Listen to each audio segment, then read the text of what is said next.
मोदी जी बहुत कुछ किए हैं मालिक, बहुत कुछ। 80 घाट हम लोग आज यहाँ बैठे हैं सुकून से, तो मोदी जी के ही वजह से बैठे हैं। 5 साल में बहुत बदलाव हो गया। कितना लोग निपटना छोड़ दिया, शौचालय पकड़।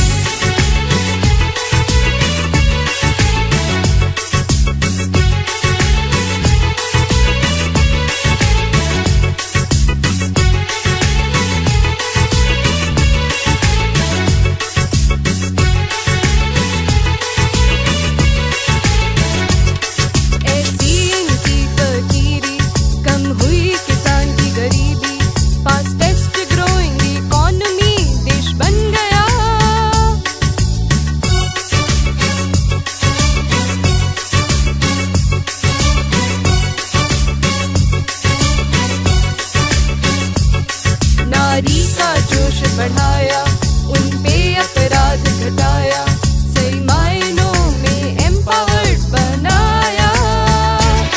सोने की चिड़िया बना इंडिया, भाजपा के कमल ने कमाल किया।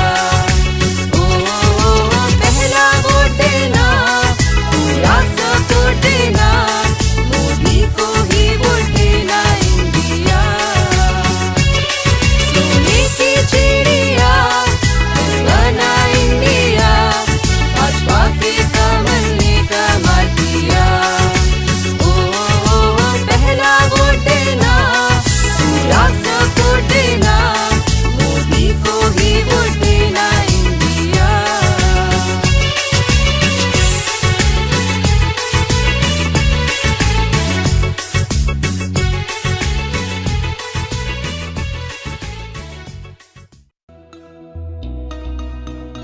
फिर एक बार मोदी सरकार, कमल का बटन दबाएं, भाजपा को जिताएं।